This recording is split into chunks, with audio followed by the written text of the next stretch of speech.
Խաղաղություն ձեզ սիրելի եղբայրներ, քույրեր, սրտանց ասենք փառք մեր Տիրոջը։ Իրոք փառք մեր Տիրոջը, որ ցակող արիգակը վերեն մեզ այցելություն արավ, խավարի ու մաման մեզ նստող ժողովրդին լույս տալու եւ մեր ոտքերը խաղաղության ճամփաներու մեջ շիտկելու համար։ Տեր Հիսուսը որպես ճշմարիտ լույս եկել է, որպեսզի մենք մեր ոտքերը ուղղենք դեպի խաղաղությունը, ոչ թե դեպի չարությունը, այլ դեպի խաղաղությունը։ Թող Աստված օրհնի, ում ոտքերը այսօր պատրաստ չեն դեպի խաղաղություն գնալու համար, թող այսօր պատրաստվեն։ Ես մեր հոգևոր շինության համար ուզում եմ կարդալ Թվոց 21-րդ գլխից 4-ից մինչև 9 համարները։ Եվ Եդոմի երկրին բոլորտիկն ազդելով հովր լեռեն կարմիր ծոմուն ճամփան չվեցին եւ ճամփուն մեջ ժողովրդին սիրտը նեղացավ։ Եվ ժողովուրդը Աստծո դեմ ու Մովսեսի դեմ խոսեցան ասելով. Ինչու մեզ Եգիպտոսի հանեցիր, որ անապատի մեջ մեռնենք, քանզի հաց չկա, ջուր չկա, եւ այս չնչին հացեն մեր սիրտը զզվել է։ Եվ Տերը ժողովրդին վրա կիզող օձեր ղրկեց ու խացին ժողովուրդը, այնպես որ Իսրայելի շատ ժողովուրդ մեռավ։ Եվ ժողովուրդը Մովսեսի եկան ուսին Տիրոջը դեմ ու քեզի դեմ խոսելովնից մեղանչեցին, աղոթ քրե Տիրոջը, որ մեր վրային օձերը վերցնե։ Եվ Մովսես ժողովրդին համար աղաչեց, եւ Տերը սա Մովսեսի քեզի կիզող օձ մեշին է, ու զանիկա ձողի մը վրա դիր, եւ վլա թե ով որ խացնվի, անոր նայի ու ապրի։ Եվ Մովսես պղնձի օձ մեշինեց, ու զանիկա ձողի մը վրա դրավ, եւ եղավ, որ օձը երբ մարդը կխացներ, անիկա պղնձի օձին նայելով, նայածին պես կարողանար։ Ահա այս պատմությունը, սիրելի եղբայրներ, քույրեր, եւ եթե նայում ենք այս պատմությունը, դա մեղքի պատմությունն է, որ Իսրայելի ժողովուրդը մեղ գործեց անապատի մեջ տրտնջալով Մովսեսի եւ Աստծո դեմ։ Բայց միևնույն ժամանակ այս պատմությունը նաեւ հավատքի պատմությունն է։ Այս պատմությունը նաեւ ասենք այդպես շնորհքի պատմությունն է։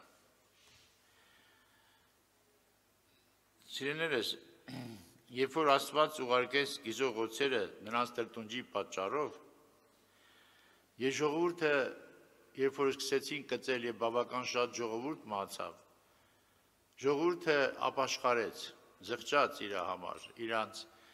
այդ խոսքերի համար։ Եվ դրա համար եկան Մովսեսի մոտ եւ խնդրեցին, որ Աստծուն աղոթի Մովսեսը, որպեսզի այդ կիզող օձերից ազատվեն։ Եվ հետարքիր է, սիրելի եղբայրներ, քույրեր, ինչ արեց Մովսեսը։ Մովսեսը վերցրեց մի ձողի վրա պղնձից օձ սարքեց եւ այդ օձը դրեց ձողի վրա եւ ասեց. ով որ այս օձին նայի, պիտի բժշկվի։ Եվ ով որ նայում էր օձին, բժշկվում էր։ Իսկ ով որ չէր նայում օձին, չէր բժշկվում։ Մահանում էր։ Հիմա շատ հետարքիր է, սիրելի եղբայրներ, քույրեր, երբ որ մենք նայում ենք, ասենք այստեղ, ինչն է սա, ինչի նախապատկերն է, ինչի խորհրդանիշն է սա։ Ես կարդամ Նոր Կտակարանից եւ որից հետո իմաստը փորձենք հասկանալ։ Նոր Կտակարանում մենք կարդում ենք, սիրելի եղբայրներ, քույրեր, որ երբ որ Հիսուսը խոսում էր Նիկոդեմոսի հետ, 3-րդ գլխի մեջ Նիկոդեմոսի հետ խոսակցության ժամանակ այսպես ասեց, ուրեմն երբ որ Նիկոդեմոսը գիշերով եկավ Հիսուսի մոտ եւ ասենք այդպես զրուցում էին, հետագայում նախ Հիսուսը բացեց նրան ուրեմն վերստին ծնունդի գաղտնիքը եւ հետո այսպես ասեց. Ճշմարիտ կսեմ քեզի, թե ինչ որ գիտենք կխոսենք եւ 11 համարից եմ կարդում։ Եվ ինչ որ տեսանք կվեկայենք ու մեր վկայությունը չեք ընդունել, Եթե երկրավոր բաները ձեզի զրուցեցի ու չեք հավատար, ինչպես պիտի հավատաք, եթե երկնավոր բաները ձեզ զրուցեմ։ Եվ մեկը երկինք չելավ, բայց անիկա միայն, որ երկինքեն իջավ, որդին մարդով, որ երկինքեն է։ Եվ ինչպես Մովսես անապատի մեջ օձը բարձրացուց, այնպես պետք է, որ որդին մարդով բարձրանա, որպեսզի ամեն ով որ անոր հավատա չկորսվի, ապա հավիտենական կյանք ունենա։ Վասի Աստված այնպես սիրեց աշխարհը, մինչև իր միածին որդին տվա, որպեսզի ամեն ով որ հավատա չկորսվի, ապա հավիտենական կյանք ունենա։ Այստեղ Հիսուսը Նիկոդեմոսին հիշեցնում է այս պատմությունը անապատի մեջ, թե ինչպես օձերը խասնեցին եւ ինչքան մարդ մահացավ եւ Աստված ինչ միջոց տվեց բժշկության համար։ Հետարքիր է, սիրելի եղբայրներ, քույրեր, ասենք, եթե օրինակ մենք նայենք, ասենք, Աստված ինչպես լուծեց այդ պատմությունը, այդ հարցը ինչպես լուծեց, եւ մենք տեսնում ենք, որ այստեղ պրոբլեմ կար Իսրայելի մեջ, օձերը խասնում էին։ Ենել կիզող օձերի խասնելը շատ ավելի տանջալից է։ Նա ուրեմն շատ ցավերով է մարդը մեռնում, շատ մեծ ցավեր է ունենում, տանջվում է մարդը ու նոր է մեռնում։ Հիմա հետաքրքիր է, սիրելիներս, Աստված ինչպես լուծեց այդ խնդիրը։ Օրինակ ասենք, եթե մենք լինեին կամ ասենք այն ժամանակ մարդիկ մտածեին, որ միգուցե Մովսեսը աղոտ կանի, որ այդ օձերին Աստված ջարդի, սպանի այդ օձերին, որպեսզի էլ չկարողանան բան անել, այդ կիզող օձերին սպանի, որ այլևս չկարողանան կծել։ Միգուցե ասենք ինչ-որ խոտի կամ ասենք ինչ-որ մի բանի տեղ ցույց տա Աստված, որպես մի դեղորայք, որ ով որ այդ խոտը կամ այդ բանը քսի, ասենք իր այդ խացած տեղին, բժշկվի։ Կամ ասենք մի որևէ միջոց, որ ասենք, կամ ասենք թե օձերի դեմ ինչ-որ օրենք դնի, որ օձերը չկարողանան խասնել։ Մի խոսքով, այսինքն մենք կարող է տարբեր բաներ մտածեինք օձերից ազատվելու համար, բայց ինչ հետարքիր ձև ասեց Աստված։ Նա օձերին չսպանեց։ Նա այդ օձերին որևէ մի բան չարավ, միջոցներ չկիրառեց այդ օձերի դեմ, հապա վերցրեց մի հատ ձող, ձողի վրա ուրեմն այդ բանը պղնձի օձ շինեց եւ այդ պղնձի օձը տնկեց այդ ձողի վրա եւ ասեց Իսրայել ժողովրդին, ով որ այս օձին նայի, պիտի բժշկվի։ Եվ ով որ այդ օձին նայում էր, բժշկվում էր։ Հետաքրքիր միջոց ասեց, սիրելի եղբայրներ, քույրեր։ Հիմա ինչու՞մն է սրա խորհուրդը, սիրելիներս։ Այդ օձը, որ ասենք տնկված էր, այդ օձին նայելը ինչ է նշանակում։ Երբ որ մարդը օձից կծված էր, օձը կծել էր, եւ երբ որ մարդը նայում էր այդ օձին, տեսնում էր, որ այդ օձը ձողի վրա է արդեն։ Այսինքն այդ օձը զրկված է արդեն ինչից։ Զրկված է կծելու հնարավորությունից։ Եվ երբ որ հավատում էր, որ այդ նայելով ինքը պետք է բժշկվի, որ օձի թույնը արդեն չկա, այդ պղնձի օձի մեջ թույն չկար, եւ այդ թույնը վերացած է։ Աստված որոշել է այդպես, եւ ով որ դրան հավատում էր, նայում էր եւ հավատում էր, որ պետք է բժշկվի, անմիջապես բժշկություն էր գալիս։ Բայց նա որ մտածում էր, որ միգուցե սա ինչ մեթոդ է Աստված ասել։ Եթե Աստված ասեր, այ գնայս ինչ խոտը բերեսից մյուս խոտի հետ խառնի, չգիտեմ ինչ արա, այսպես դեղ սարքի, խմի։ Միգուցե կհավատայինք, բայց ես ինչ բան, նայեն լոցելով բժշկվի։ Եղբայրներ, քույրեր, ուրեմն Աստված լուծեց այդ ճանապարհով, ով որ օձին նայում էր, բժշկվում էր։ Ուրեմն այստեղ խնդրեմը ինչու՞ է կայանում, սիրելիներս։ Այստեղ խնդրեմը օձին նայելու հավատքի մեջ է։ Արդյոք դու հավատում ես, որ օձին նայելով կբժշկվես։ Նա ով որ քեզ խայթել է, նա ով որ քեզ թունավորել է, այդ թունավորվածը արդեն ձողի վրա է։ Դու հավատում ես, որ նա արդեն զրկված է թույնից եւ այլևս քեզ չի կարող խածել։ Եթե դու հավատում ես, այդ հավատքը քեզ բերում է բժշկություն եւ այդ թույնը քո մեջից դուրս է գալիս։ Նույնպես, եղբայրներ, քույրեր, նա ով որ հավատում է, որ Հիսուս Քրիստոսը խաչի վրա վերցրել է օձի թույնը, բոլոր մարդիկ թունավորված են, բոլոր մարդիկ օծից թունավորվել են, օծը կծել է, եւ մեր մեջ թույն կա, մեր մեջ մեղքի թույնն է, եւ այդ թույնը ուշ թե շուտ մեզ պիտի մահացնի, որտեղ մարդու համար սանվամած է մեկ անգամ մեռնել, անկետը դատաստան, Եբրայեցիս 9:27, կամ Հռոմեացիս 6:23, մեղքի վարձքը մահ է, իսկ Աստծո ձրի պարգև է հավիտենական կյանք։ Եթե դու նայում ես Քրիստոսին, որ Քրիստոսը բարձրացել է Գողգոթայի խաչը եւ տեսնում ես, որ Քրիստոսը, ինչպես որ 2 Կորինթացիս 5:21-ն ասում, նա որ մեղք չգիտեր, Աստված, Աստծո որդին, որ մեղքին չէր կպած, ընդհանրապես մեղքին չէր շոշափած, Աստված նրան մեզի համար մեղք արավ, եւ որպեսզի ով որ նրան հավատա, չկորսվի, հապա հավիտենական կյանք ունենա։ Երբ որ մենք նայում ենք Քրիստոսին, հավատում ենք, որ այն ինչ որ ինձ պիտի մահացնի, այն թույնը, այն մեղքը, որը ինձ պետք է մահացնի, դա հիմա խաչի վրա, Քրիստոսը վերցրել է խաչի վրա եւ դատապարտել է մեղքը, եւ այդ թույնը խաչի վրա հանելով խայտարակ արեն պետություններին եւ ասենք բոլոր իշխանություններին եւ պետություններին խայտարակ արելով մեզի եւ մեր պարտավոր հակը պատրել է դրանով, երբ որ դու նայում ես քեզ թունավորող, քեզ մահացնողը արդեն խաչի վրա է, նա այլևս քեզ չի կարա այդ մեղքը, դու այդ հավատքով բժշկություն ես գտնում։ Ինչքան հասարակ բան առաջարկում ես, սիրելի եղբայրներ, քույրեր։ Ուրեմն, օծի այս պատմությունը, տղանձի օծի այս պատմությունը նախակերպն է Քրիստոսի պատմության հետագայի։ Եվ ասма ինչպես որ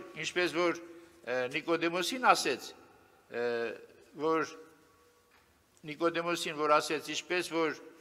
հիմա կարդամ այդ տեղը, եւ ինչպես Մովսես անապատի մեջ օծը բարձրացրել, այնպես պետք է որ որդին մարդով բարձրանա, որպեսզի ամեն ով որ հավատա չկորսվի, ապա հավիտենական կյանք ունենա։ Բարձրանալը այստեղ երկու իմաստ ունի։ Եղբայրներ, քույրեր, բարձրանալը մեկ իմաստն է, որ ինքը խաչի վրա բարձրացավ։ Եվ սա խաչի վրա բարձրանալը ոմանք կարծում են նրա բանն էր, նրա կարծես թե փառքի ավարտն էր, բայց ճիշտ հակառակը Հիսուսը բժշկություններ անում եւ այլն, ասենք նա բժշկություններ էր անում, դևեր էր քշում եւ այլն, ամեն հրաշքներ էր անում եւ կարծես թե խաչի վրա արդեն ավարտվեց նրա փառքը, բայց ոչ, փառքը հենց սկսվում էր խաչից։ Եվ ինչպես որ ասենք Հիսուսը բարձրացավ խաչը, ինչպես որ անապատի մեջ օծել բարձրացրեց Մովսեսը, այնպես էլ մարդի որդին պետք է բարձրանա, որպեսզի ով որ դրան հավատա չկորսվի, ապա հավիտենական կյանք ունենա։ Երկու իմաստ ունի, մեկն է որ բարձրացավ խաչի վրա, եւ մյուսը որ Հիսուսը խաչի վրա, ուրեմն բարձրանալուց հետո համբարձվեց, մեռավ, հարություն առավ եւ բարձրացավ բուն երկինքը։ Ահա այս երկու իմաստն ունի։ Ուրեմն երկինք բարձրանալու պատմությունը սկսվում է խաչի վրայով, երբ որ դու հավատում ես, որ քո բոլոր մեղքերը անթունավորողը քեզ մահացնողը արդեն դատապարտված է խաչի վրա, երբ որ դու նայում ես, հավատքով ես նայում, դու արդեն դրանով թունից ազատվում ես։ Որովհետև երբ որ մենք նայում ենք պատմությունը, թե ինչպես մարդը թունավորվեց, նույն ձևով թունավորվեց, նայելով թունավորվեց։ Ծննդոց 3:6-ում ինչ ասեմ, ասում է, եւ կինը տեսնելով, որ ծառը աղեկ էր կերակուրի համար, հաճելի էր աշխերին, փափակելի էր իմաստ ունենելու համար, առավ եւ կերավ, եւ տվեց նաեւ Ադամին իր ամուսնուն էլ տվեց։ Ուրեմն կինը տեսնելով նայեց խաչին, նայեց ներողություն այդ ծառին, ու տեսավ հաճելի է։ Հաճելի է դրա համար կերավ։ Հիմա այսինքն նայելով սկսվեց այդ բանը։ Հիմա նույնպես էլ բժշկությունն էլ նույնպես նայելով պետք է սկսի։ Ով որ նայում է եւ հավատում է դրա մեջ, գտնում է բժշկություն։ Եղբայրներ, քույրեր, հետո հիմա այսօր եկեք նայենք պրակտիկ տեսակետից ինչ է սա նշանակում։ Նախ որ մենք շնորհքով ենք փրկվում, հավատալով, այսինքն շնորհքով եք դուք փրկված հավատքի միջոցով։ Եվ սա ոչ թե ձեզանից է, հապա Աստծո պարգևն է։ Աստծո պարգևն է, փրկությունը քո հետ կապ չունի, ընդհանրապես քո հավատքով նայելու մեջ է։ Եղբայրներ, քույրեր, հիմա հարց, Հիմա եթե քեզ ասենք օրինակ պրակտիկ տեսակետից օրինակ բերենք, թող ասենք մեր քուրիկները չնեղանան, ասենք քո կիսուրը քեզ կծել է կոպիտ ասած, կամ քո տեքոր կինը, կամ չգիտեմ ինչ է, դու ինչ միջոց ես առաջարկում այդ թույնից ազատվելու համար, ասում է լեզուն էլ ինչ է, հիշում եք, մահաբեր թույնով ինչ է, լեզուն է, Հակոբոսի թուղթ, 3-րդ գլուխ, հեսա կարդամ, որպեսզի համոզվեք։ Այսօր լեզուն է թույն է, դու կարած լեզվով թունավոր ես մարդուն։ Հիմա եթե թունավորվել ես, եւ այդ թույնը քեզի կիզում է, այդ թույնը քեզ տանջում է, ինչպես պիտի այդ թույնից ազատվես։ Նախ այդ տեղը կարդամ Հակոբոսի թղթի մեջ, որ հետո ուրեմն Հակոբոս, ուրեմն 3-րդ գլուխ, ուրեմն 8-րդ խոսքը, բայց լեզուն մարդոս մեկը չկրնա նվաճել, անիկա անզուսպ չար է ու մահաբեր թունով լեցուն։ Անով կորտնենք Աստված ու Հայրը եւ անով կանիցենք մարդիկ, որոնք Աստծո նմանությունով ստեղծված են։ Ուրեմն հիմա եթե մեկը քեզ կծել է, այսինքն մահաբեր թունով քեզ կծել է, ինչ պիտի անես դու։ Դու մտածում ես, ես էլ իրան մի բան անեմ, որ մռմռա, որ ասենք իմանա, որ թե ով է իր դեմը, չէ՞։ Դու էլ միջոցներ ես հնարում, որպեսզի նրան կոպիտ ասած մռմռացնես։ Հիմա դու նրան ես անում, նա քեզ անում եւ այսպես ստացվում է Միկաթիլ Մեղրի պատմությունը գնալով մասշտաբը մեծանում է։ Բայց ինչ ասեց Աստված այդ մահաբեր թույնի համար, ինչ ասեց, ասեց նայիր պղնձիոցին։ Հիմա եղբայրներ քույր, եթե մեկը քեզ թունավորել է, խոսքով թունավորել է, դու ոչ թե պետք է նրան նույն ձևով թունավորես, այլ դու պետք է նայես Քրիստոսին, այն նրան պետք է նայես, ով որ թույնը տարել է խաչի վրա, եւ այդ թույնը եւ այդ մահը միասին խաչի վրա դատապարտել է, եւ դու երբ որ նրան նայես, բժշկություն կգտնես, եւ այդ թույնը քո մեջից դուրս կգա, եւ այդ թույնը չի կարող քեզ թունավորել։ Ուրեմն եղբայրներ քույրեր, այսօր որ թունավորված է, լեզվով թունավորված է, կամ ասենք ինչ որ մի ձևով ինքը իրան թունավորված ազգում, կիսուրից, կեսրարից, չգիտեմ, աղ կնոջից, կամ ասենք ամուսնուց, կամ հարևանից, բարեկամից, թող այսօր Քրիստոսին նայի։ Դրա համար Եբրայեցիս 12-րդ գլխի մեջ նաև ասում է, Քրիստոսին նայենք, մեր հավատքի առաջնորդին ու կատարողին։ Այո, Քրիստոսին նայենք։ Երբ որ նայենք Քրիստոսին, ամեն ինչ իր տեղը կգա։ Ուրեմն այն հարցի պատասխանը պրոբլեմի, որ օծերը թունավորում էին, ոչ թե օծերին վերացնելու մեջ էր, ոչ թե պետք էր օծերին վերացնել, ասում են այ մարդ, այս մարդը շատ չար մարդ է, սրան պետք է վերացնենք, բրծնենք։ Դա մարդկային բանն է, մարմնավոր միտքն է, բայց Աստծո միտքը ասում է, որ ոչ թե դու նրան վերացրու, այլ ինչ արես, դու նրան վերացնես մի հատ ուրիշը կլինի, այլ դու նայի Քրիստոսին, նայի եւ բժշկություն կգտնես։ Թող Աստված օգնի, որպեսզի մենք այո, միշտ Քրիստոսին նայենք, անկախ նրանից ինչքան ենք թունավորված, անկախ նրանից ինչքան են մեզ վիրավորել, ինչքան են մեզ ցածրացրել, ինչքան են մեզ ձեռ առել կոպիտ ասած։ Հիսուսին ծաղրում էին, խփում էին նրա հետևից, ասում էին դե հիմա ասա, ով է քեզ զարնողը։ Բայց ո՞նց էր Հիսուսը։ Նա չի որ մեզ համար օրինակ է, եղբայրներ քույրեր։ Մենք նրան պիտի նայենք, նրա օրինակին պիտի նայենք։ Ուրեմն թող Աստված օրհնի ձեզ, սիրելի եղբայրներ քույրեր, սրտանց ասենք փառքեստեր։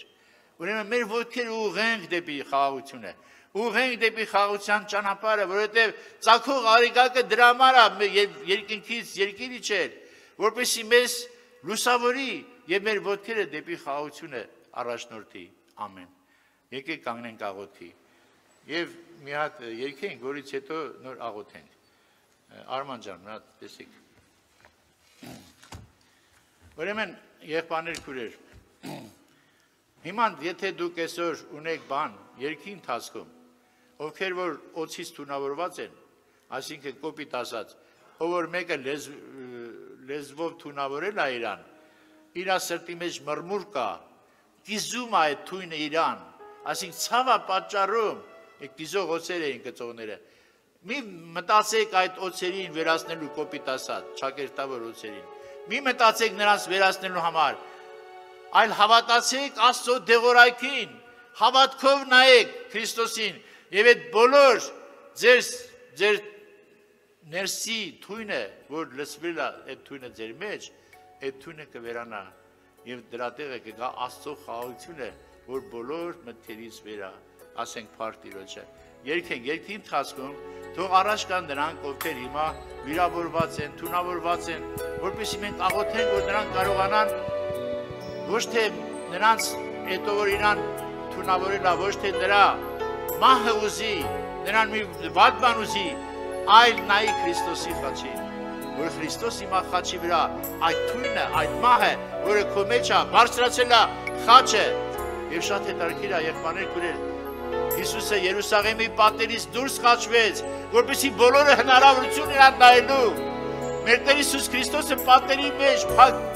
տեղը չխաչվեց, Երուսաղեմից դուրս խաչվեց պատերից, որպեսզի ամեն մարդ կարողանա նայել։ Եվ Եսայի 45:22-ն ասում է. Ով բոլոր երկրի ծայրերը ինձին նայեք, որպեսզի բժշկվեք։ Բոլոր երկրի ծայրերին աղոթում իր խոսքը։ Ալելույա իր։ Աղոթ երկենք։ Նոր երկի ընթացքում առաջ կան, ովքեր որ այդպես ասենք խոսքից վիրավորված են, թունավորված են, որպեսզի կարողանան հավատքով նայել Քրիստոսին։